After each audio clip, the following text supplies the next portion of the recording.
Mọi người thấy miếng sườn đã chưa? Em là nãy kêu gì em cơm đem bây giờ đã cho anh. Cực kỳ đông luôn. Anh chị các bạn thân mến, bây giờ là khoảng tầm 7 giờ tối ở Sài Gòn nha. Hiện tại thì mình đã có mặt ở địa chỉ là 122 Đòn Nhân Bơ.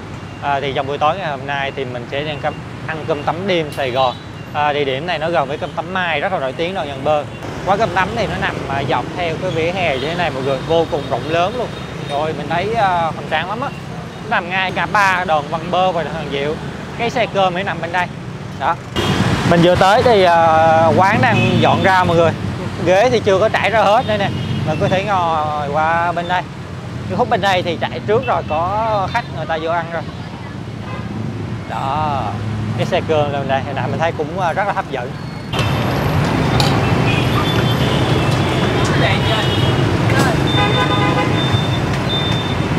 Ồ, đi ngang nhìn hấp dẫn quá mọi người. Rồi mình sẽ qua quay cái khâu nướng thịt trước mọi người ơi.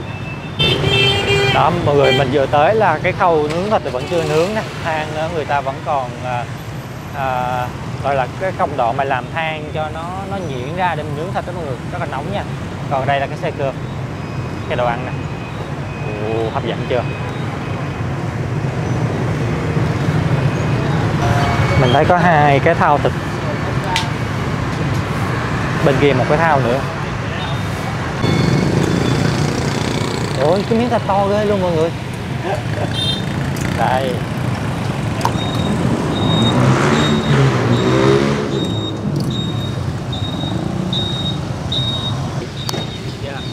To quá. Đó.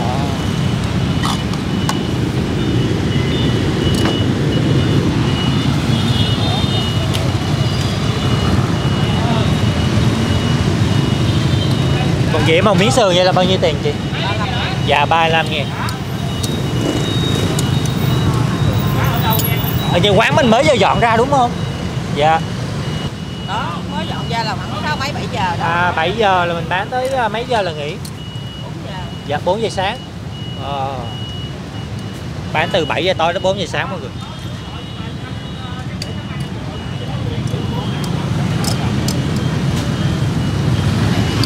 Đó, người thấy khói bốc lên nè. Dạ.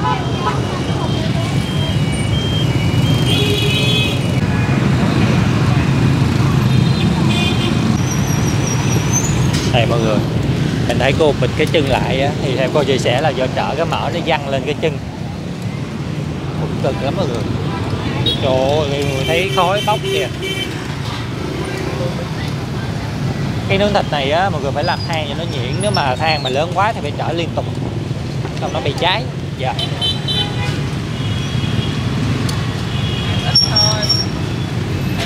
Ồ, cái miếng sườn này to thì cái này bỏ lên cái dĩa, nó bằng cái dĩa luôn.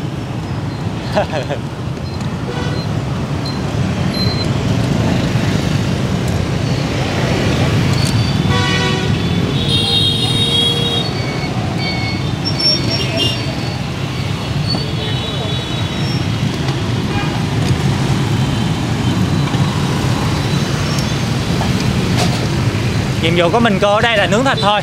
Dạ. Thường là mình nướng tới mấy giờ thì xong cô?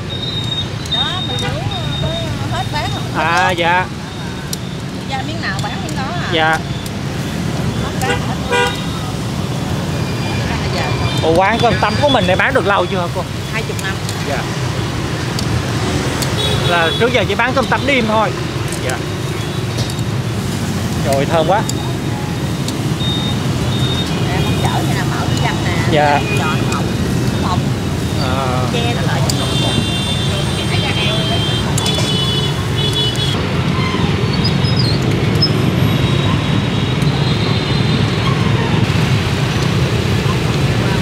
Quay xong lại ăn dĩa cơm đi rồi. Dạ. Về.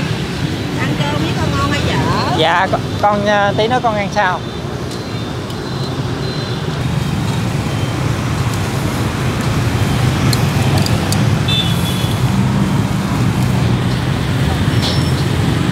Đóng ghê luôn.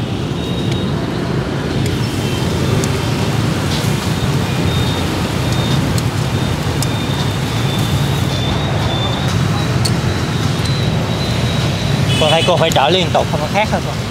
Dạ. thường thường mở hay khác trước không còn. Dạ. Em mở khác trước rồi. Ồ. Tôi thấy giờ dọn ra là khách đông ghê. Khoảng mấy giờ là giờ cao điểm của quán hả cô? Đó, giờ dọn ra nè. Giờ dọn ra luôn. Giờ dọn ra là cao điểm tới 11 12 giờ luôn. Dạ. Khi bắt đầu nó hơi trưa chứ.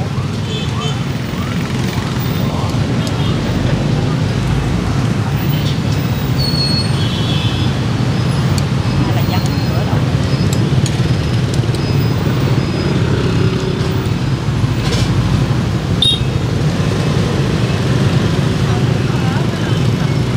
Rồi mình sẽ đợi cái dĩ thịt chính là hoàn thành cái công đoạn nướng thịt. Ở đây nó có một cây quạt.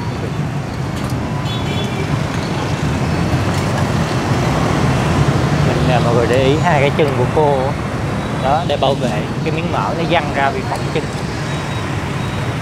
Miếng sườn to ghê, 35.000 một dĩa. Con tấm hồng mà dưới chân cầu cho biết. Cái là đường Măng Bơ mọi người. Ở bên kia mình một tí nữa mình sẽ qua bên ngay chỗ xe gồm. Con thấy là nó sắp chín hết rồi hả cô? Màu nó đỏ vàng lên nè, đều hết dạ, rất là đẹp luôn. Có đường khói nhiều quá không biết mọi người có thấy không, chứ bên ngoài nhìn rất là đẹp.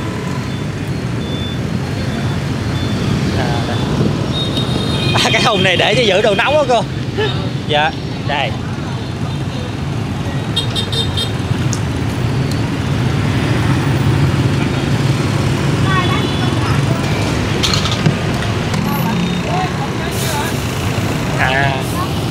Mình xịt vô để hạn chế nó cháy lửa. Dạ.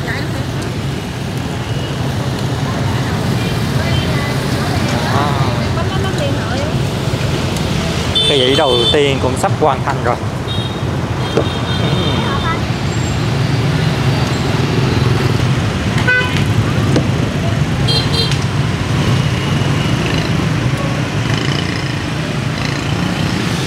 Cái cơm tấm mọi người thì quan trọng nhất là cái người nướng sườn.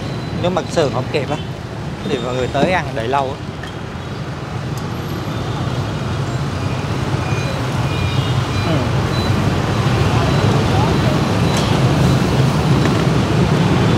Cái từng đợt.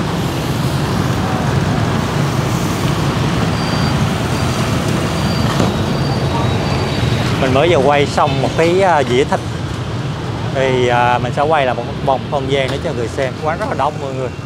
Mình chưa ăn quán này bao giờ, nhưng mà so về 20 năm và cái lượng khách tới á thì mình nghĩ cũng chất lượng cũng đảm bảo đây. Một con ha. Dạ. Một con. Trứng muối thì bao nhiêu? Mức trứng muối là 25.000 một phần. Dạ. Tôm ghim là 35.000. Dạ. Đùi gà 40. Dạ. Xí mại 30 một phần. Dạ. Sườn non á, là 45.000 một phần. Ba rọi cũng 45.000 một phần. Còn sườn miếng là 35 ha. Sườn miếng 35. Dạ. Phần phá lấu là 40. Dạ. Thịt kho trứng là 40. Là có trứng và có thịt, có da heo luôn. Wow. Da heo là 45.000. Dạ. Cái nồi bên kia là Phai mỡ. Canh phai mỡ 5.000 một phần. Dạ.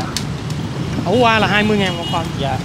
Lạp xưởng là 30.000 một phần. Lạp xưởng là bên kia. Lạp xưởng bên kia. Nếu mà sườn bì chả thì bao nhiêu anh? Sườn bì chả là 55.000 em. Dạ. Còn thêm một cái trứng thì sao? Thêm một trứng nữa là 65.000. Dạ. Ở đây em thấy mình chả này là chả chiên ha. Chả chiên tại chỗ, chả dạ. cá chiên tại chỗ. Dạ rồi, cảm ơn anh nhiều. Dạ. Dạ. Mình mới nhờ anh chủ quán mọi người, tại mọi người thấy là mỗi người đều rất là bận luôn á. Rất là may cũng có một cái anh hỗ trợ cho mình để chia sẻ cho mọi người đó. Mình sẽ quay tổng quát cho mọi người xem. Quá rất là đông luôn. Trứng ốp la. Đó. Nãy giờ mình chưa có qua cái nồi cơm nữa mọi người.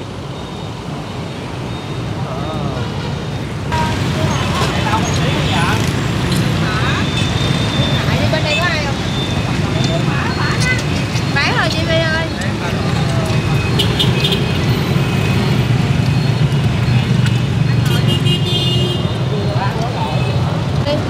Đó. Không được vui với đâu canh phai mỡ. Mình đã qua được ngay cái sườn cơm rồi. Cơm nghe cái mùi lá dứa rất là thơm á chị. Dạ, dạ có lá dứa ở dưới đó mọi người.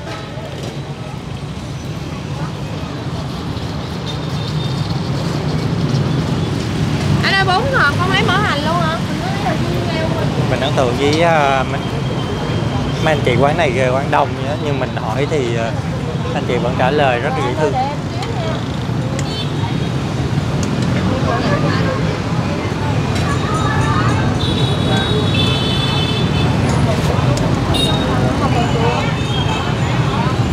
$35.000 một dĩa sườn miếng to. Rồi vừa thấy bỏ lên một cái là đầy cái hộp luôn.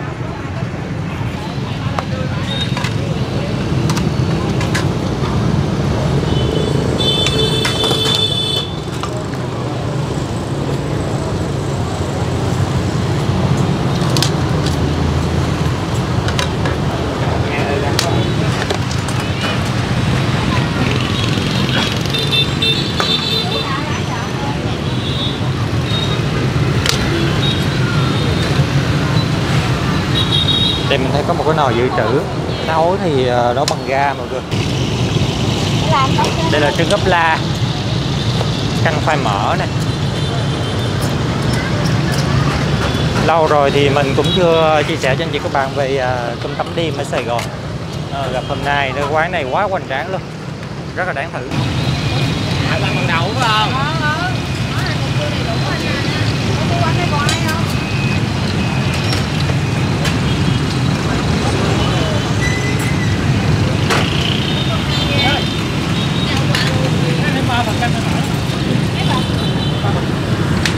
Nhiêu vậy? Đẹp, nếu 3 bịch 15.000 đó. Nước mắm mình thấy kẹo.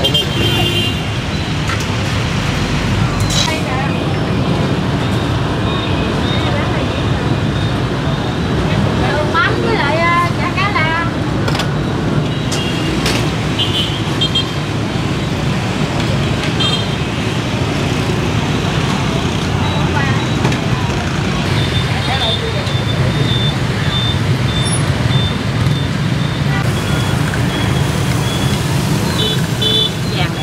Dạ.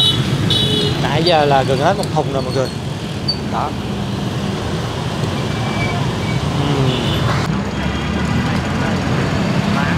Trời ơi, trách mỡ nè mọi người ơi.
Trời ơi, cái mùi tép mỡ nó bốc lên rất là thơm mọi người.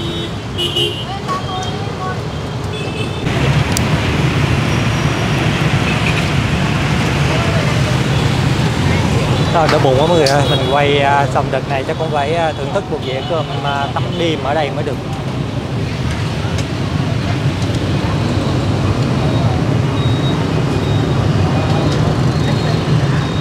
Có con ga được không em?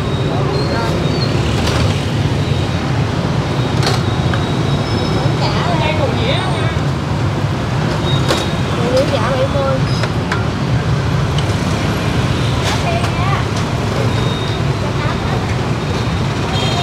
Vô rồi.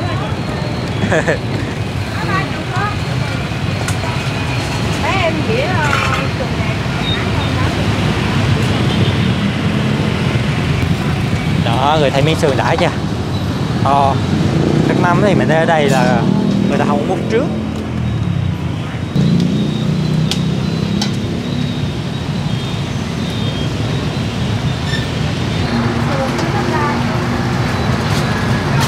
Em là nãy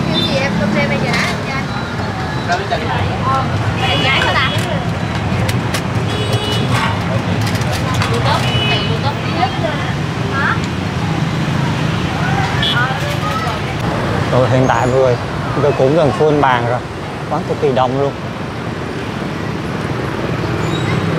Mọi người thấy cái làn khói trắng trắng đó là nướng thịt đấy, rất là thơm, ngay ngã tư luôn. Mình quay nãy giờ mọi người, trời ơi, nghe cái mùi khói quá trời luôn. Thôi bây giờ mình sẽ ăn rồi về mình tắm rửa sao. Vợ mình mới ăn chắc cũng được nửa cục là sườn tươi Long An á. Cái dĩa này là sườn và trứng là 40.000. Còn cái dĩa của mình nếu mà mọi người ăn sườn không á, sườn bực chản luôn 35.000. Đó, đây 35.000. Ồ, còn mọi người thấy con khói bốc lên nè, đã chưa, thơm ghê luôn á. Rồi để qua bên đi.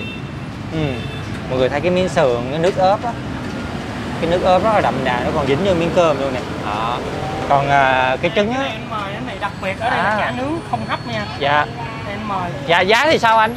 Giá thì 10.000 một miếng. Rồi, cảm ơn anh. Dạ, cảm ơn anh nha. Anh Vũ mới mời mình một miếng chả nướng. Rồi tao quay lại trở lại cái dĩa cơm của mình. Một cái trứng 10.000 ốp la thì theo mình đánh giá thì thôi nhường lại cho anh chị các bạn mình đánh giá nha, 10.000. Còn theo mình một dĩa cơm sườn 35.000 thì quá chấp nhận được luôn mọi người, nó to. Rồi còn cơm thì sao?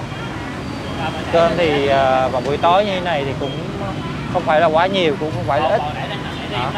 Cái hạt cơm đây, hạt cơm tấm, đúng rồi, hạt cơm tấm Sài Gòn, không bị nhão nè, không bị dính lại.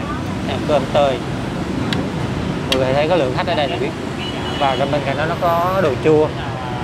Rồi. Nước mắm hồi nãy mình thấy cái hũ nước mắm kẹo ghê luôn. Thì mình thử miếng nước mắm đó, cái đó vừa có vị. Ui, hơi cay một tí nhưng mà nó vẫn là nước mắm kẹo và vị chua ngọt. Bây giờ là mình sẽ thưởng thức cái miếng sườn này. Cũng không quá dày mà được, nó được cái nó to. Chị này nướng thịt đều ghê á. Tuy là nó cũng có một miếng khác ở chỗ này. Mọi người thấy miếng khác không? Miếng.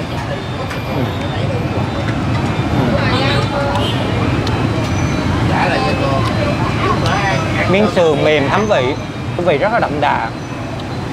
Mình cắn vào thấy miếng sườn nó hơi mặn, không quá dày. Nhưng mà ở con đường con đường Tiền 19 này một dĩa 35.000 thì mình chấp nhận được. Đó. Mà không cần phải chan nước mắm luôn.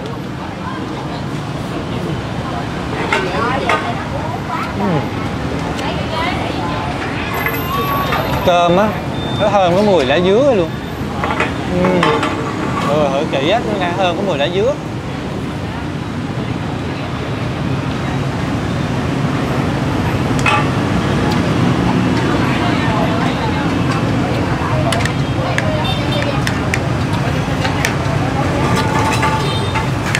Đâu rồi mới ăn cơm tấm đêm thì rồi.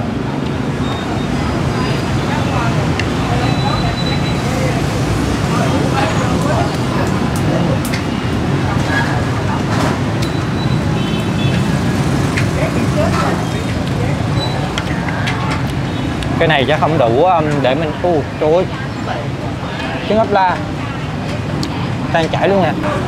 Mình chưa kịp ăn cái miếng trứng ốp la nữa mà tan chảy luôn nè.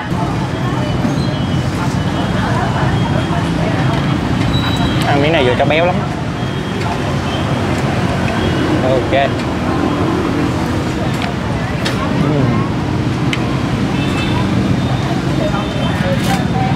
Rất là béo luôn.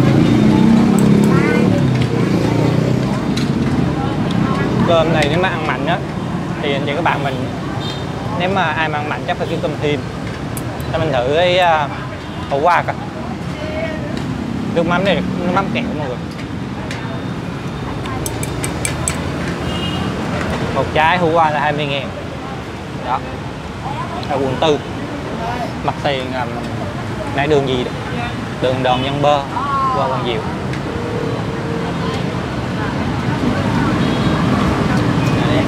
Hủ qua này nó hơi ngọt, mình thích cái vị đắng hơn một tí nữa, nó hơi ngọt.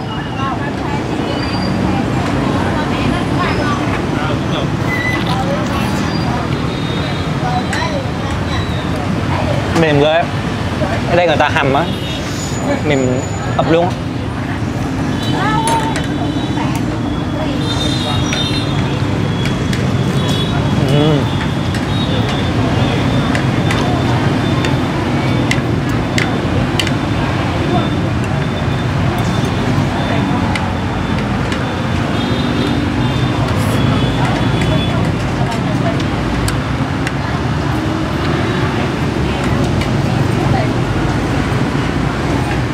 Rồi ăn một dĩa cơm tấm đêm ở quận 4 này no không tưởng mọi người. Mình tính tiêu cơm thêm nhưng mà không ngờ là đồ ăn kèm theo á. Mình ăn vào rất là no. Sau khi thưởng thức một dĩa cơm tấm đêm hồng ở đây mình đánh giá miếng sườn cực kỳ chất lượng. Nếu mà trong theo kinh nghiệm của mình đã mình chia sẻ rất là nhiều cơm tấm ở Sài Gòn thì cơm tấm hồng ở đây là một trong những điểm rất là đáng thử mọi người.